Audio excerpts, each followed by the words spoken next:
Hello, everybody. How's everybody going? Oh, actually, let me see if I could change this. Cause well, maybe not. Now it's live, but I have a camera on here. Why didn't it do the webcam? Oh, anyways, hold on. I'm sorry. Mm,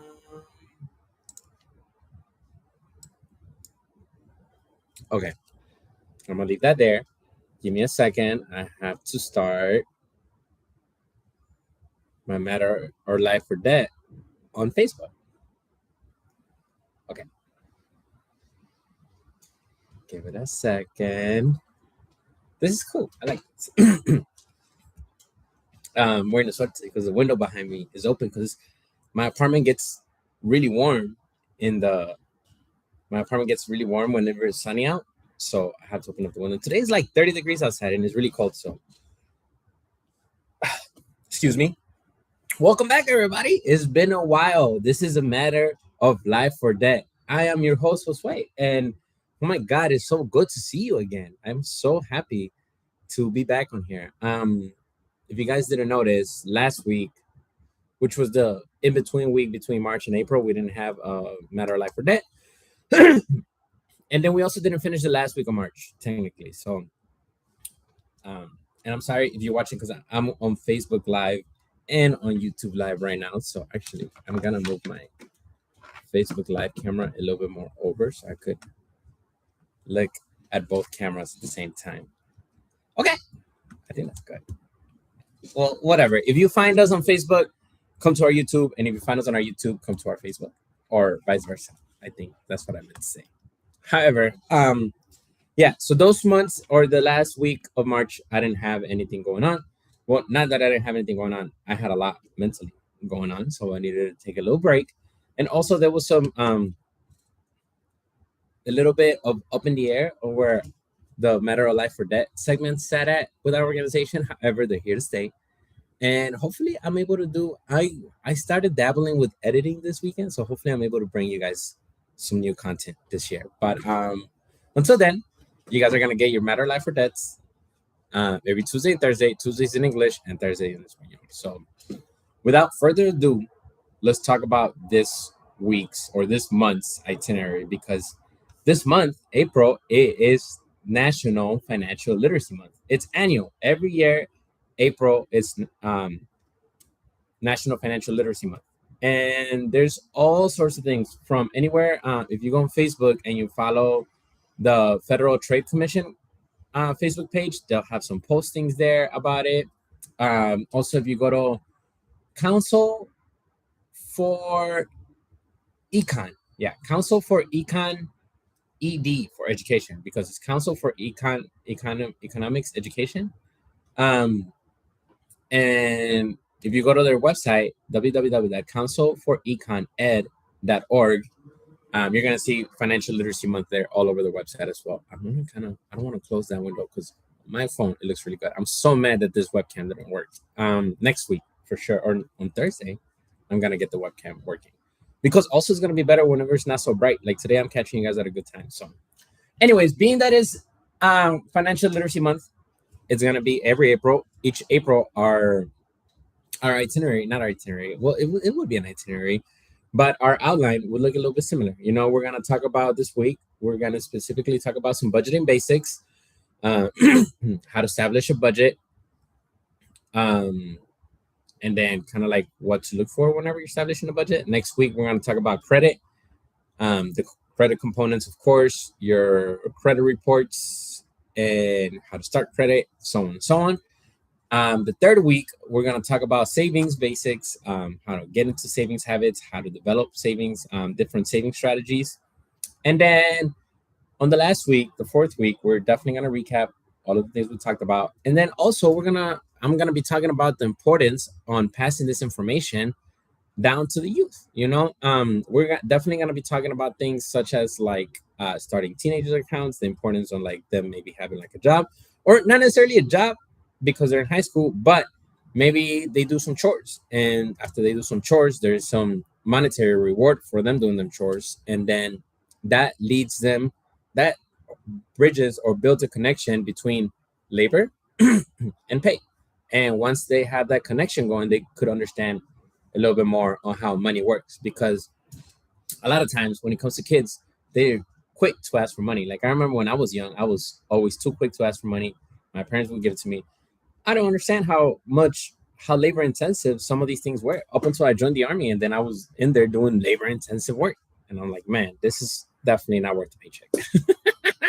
um, but anyways, so that's kind of what you have to set up the youth. I'm a very big advocate for explaining this to the youth. I'm a very big advocate on financial literacy being passed down to your kids, and you should be starting that at an early age, starting them with a bank account at an early age, so that way they can understand the debit account, the difference between a debit account or a debit card and a credit card, and so on and so on. So financial literacy is big not only for developing human beings, but also for already grown human beings, because sometimes we make financial mistakes all through our lives.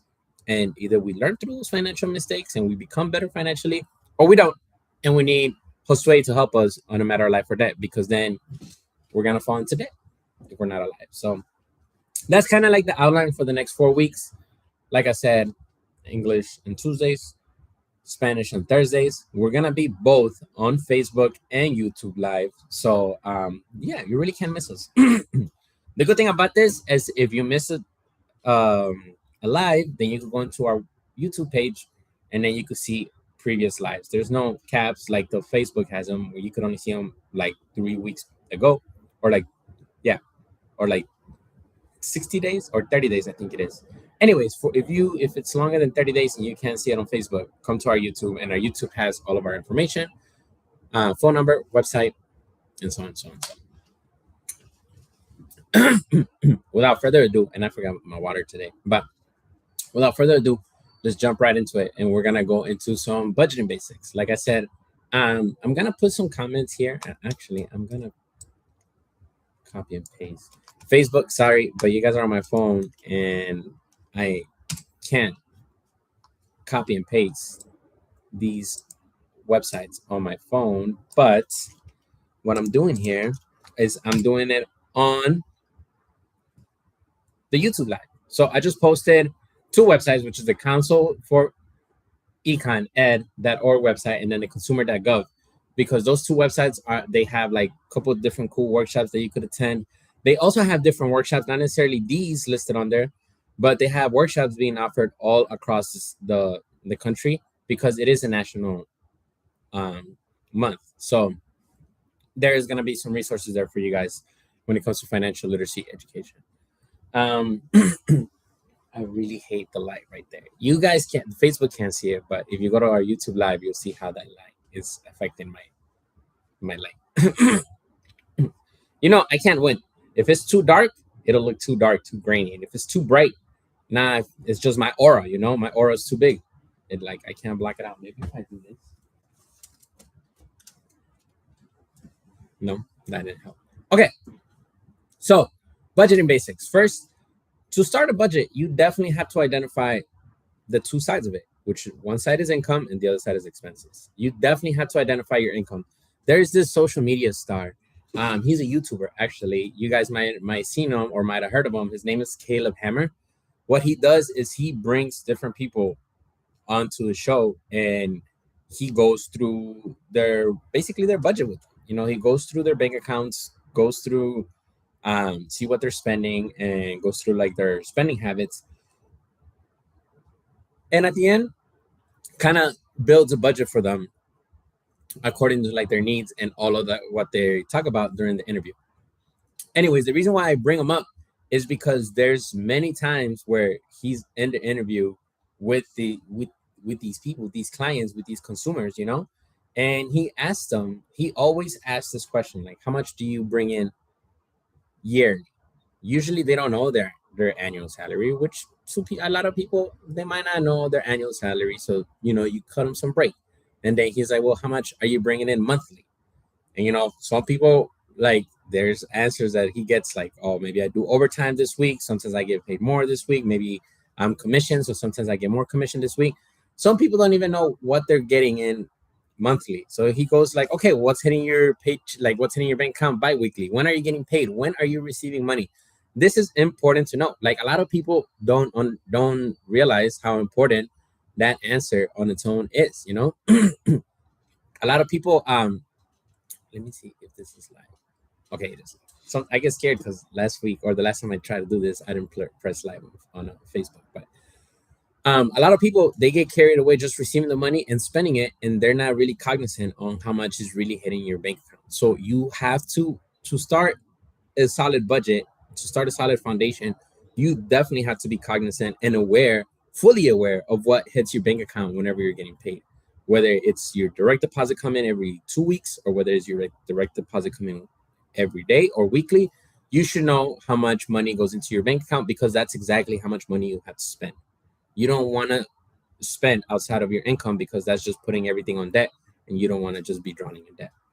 Um, okay, then after you identify your income and you see how much is coming into your bank account, you have to identify your expenses, your needs mainly, because needs are what's supposed to come out first from your monthly income. Now, when you do a budget, you have to do it on a monthly basis, because that works best, because bills tend to come in either month by month, or maybe every 6 months, or maybe once a year. However, these expenses are going to come, and if they're usually monthly, then it's going to be easier for you to do it and easier for you to capture it all monthly. So once you know exactly how much money you're making a month, then you go through your expenses and you identify which of those expenses are needs. Now, this is a big thing when it comes to building your budget, because you could always think that you could afford things, or maybe you could think that some things are a need, but in reality, they're wants. And you have to search internally for that. You have to look at your finances, take a good look in the mirror, because at the end of the day, nobody cares more about your money than you do. So you have to identify those bad spending habits. Again, if you need help identifying your needs versus your wants, like going through your expenses and you don't know whether necessarily to call that a need or a want, then our counselors could help you, and our counselors could help you for free, and they're unbiased. So they're going to give you definitely an unbiased opinion on what should be your need and what should be your want. Okay, different kinds of expenses that you need to keep in mind of are fixed, which are more than likely your needs. Your living expenses monthly, like your rent, mortgage, some utilities. They're gonna be utilities are definitely gonna be monthly expenses that are needs. That's kind of like a fixed expense. Something that doesn't not necessarily that doesn't change monthly, but comes monthly. It could change. Sometimes insurance bills change. Sometimes water bills, comet. Your light bill changes month in and month out. But however, you need light. You need your Wi-Fi bill, so that's a monthly expense that you need to qualify it as a need. Variable expenses are things that change. They're really harder to keep track of, which is like your gas, groceries, spending money on like whenever you go out and have fun with friends, like kind of like your wants. Variable expenses are definitely those. For those, it's easier to build a budget within your budget. So what does that mean? So for example, gas is a variable expense. You might fill up your tank once a week. Sometimes you might not drive the whole week, so you are stuck filling your gas tank once every 2 weeks. So if you create a budget, maybe you give yourself $50 a week for gas, then you start to create a budget for gas. And then whenever you do drive more, then you have a cushion there already built, because you have some money, you have a budget for gas. So let's say 1 week, instead of driving 2 times a week, you caught yourself driving 5 times that week. That's more than double than what you drive every week. And now you're stuck putting gas 3 times that week. And that's totally fine, because then the 3 weeks prior, you only drove twice and you had a little bit extra in your gas budget. So it's all covered. That's how you handle variable expenses. And then lastly, annual and semi-annual expenses, those expenses that come in like once a year or once every a couple months, then you could easily break those up. My favorite example for this are car registrations and gifts. Car registration comes every year. I think it's around August, October, November, around those times a year. I don't have a car anymore, so I can't remember when they come, but I think they would come like around that year. You have the sticker in your license plate on what month it comes, so you know exactly when it's due. So you have 12 months from that month that you're renewing it to break that charge up. So for example, the registration costs $160. If you do 160, can I get a calculator, please? So I think it might be 190. We'll do 190. 190 divided by 12. That's $16 a month. So instead of paying $190 once a year, you could just start taking out $16 out of your budget each month, and then once that month to renew your registration comes over again, then you just take out those $16. You're gonna have enough for that payment, and you don't have to take out the $190 out of your budget. It makes it easier. Same thing with gifts. Christmas comes around every year. You probably buy on Black Friday. You have 12 months from Black Friday to the next Black Friday to break up how much your Christmas budget is, and then just contribute to that month in and month out. Okay, another part of your budget, once you identify your expenses, is identifying your debt. Separate your consumer debt versus debt that you may have, which may be for like a car, which may be for like a house. Any consumer debt is debt that you could get rid of faster than, like I said, than a house debt or maybe like a car debt. Although car debts are usually pretty good at being bundled up with the consumer debts, because you could easily get out of that as well if you pay more than the minimum. Once you know exactly how much debt you're in, whether it's just those credit cards, maybe there's some boutique department or the department store credit cards that you have. Once you identify all of your debt together and your monthly payments, then you develop a plan. Once you develop a payoff plan, that's when you're setting yourself up for success. Because once you have a plan and you reach that plan and you reach that goal of paying off those amounts, then guess what? That amount that you were setting aside for like minimum payments for your credit cards, that amount is going to be available for your budget. Again, only once you're done paying it off. And if you already have some debt build up, then maybe it's time to look at your spending. Maybe it's time to cut off your spending and just focus on paying off the debt. So that way you could stop spending extra money on interest and start spending all that extra money on savings. Two payoff methods that we're going to talk about next week, because next week's credit, is snowball method and high interest method. Both kind of work the same. One of them you start with the biggest amount, the other one you start with the highest interest, and you kind of just stack your payments onto each other once your debt pays off. So definitely gonna get back into those payment methods next week. We've talked about them in the past before. If you guys have any questions about them, put them in the comments, and I'll go through them more in depth, and our counselors will go through them more in depth. And last but not least, once you have your debt situation set, and you know how much you're gonna pay monthly towards that debt, then whatever funds you have left, you have to separate them either into wants and savings. Now, here's the kicker. Sometimes the debt is too much for consumers. Sometimes we get ourselves into too much trouble and we get ourselves into too much debt. That's totally fine. You are not the only one that does that. You are not alone. There's plenty of people that get on these credit cards. They get on the slippery slope that's just swiping them. And once they do that, it's really hard to get out of a hole. So again, stop your spending.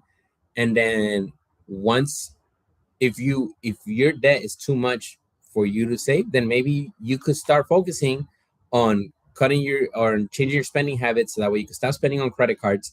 And once you do that, once you finish paying off those credit cards, then you could, with those payments that you were sending to those credit cards, start a savings habit and set yourself up for success in the future. Because again, nobody cares more about your money than you do. So if you don't set up a savings account for emergencies, an emergency is going to come up, you're going to have to use your credit card, and you're going to be stuck on that cycle of paying that off instead of having a savings account established to cover those costs. Again, we're going to talk about the savings accounts third week so not next week, but the week after that, maybe the week of the 20th, it would be. Let me see, please hold. Yep, the week of the 20th, 21st, we're going to talk about that. So come through if you want to hear next week about credit, understand credit, the components of it. If you guys weren't familiar, you could get an annual credit report for free from the 3 credit agencies. I'll tell you about that next week. And then, yeah, and come come learn about different financial literacy topics. Come learn about establishing a budget. Come learn about the importance of paying debt off quickly and fast, and come learn about the importance of having a savings account in your savings. And most important, come learn about how you could transfer this information to the youth of tomorrow, because at the end of the day, they're going to be here longer than we are at this point. So with that being said, sorry you guys for missing the last 2 weeks. Like I said, I was going through some mental stuff, but I'm better now. We're here. Nobody's taking us away from these lives now, unless I change jobs. But the goal is to, say it, become a donor, and having to do this out of the goodness of my heart and not get paid for it. That's the goal. The goal is always to improve your financial well-being, and my goal to improve my financial well-being is become a donor for this great organization, because I love what we do. I love how we help people, and I love how people look for us for help. So I think we're celebrating 51 years this year. With that being said, live a like, leave a like, and share. I hope you guys get into the festivities of celebrating National Financial Literacy Month, and I hope you guys learn a lot from us this month. And if not, come give us a call. We're always happy to talk for free. That's it. Have a great rest of your day. Have a great week. And the weather's finally changing, but 30 degrees today? Come on, spring. You got to do better than that. That's all. Remember, to matter of life or death.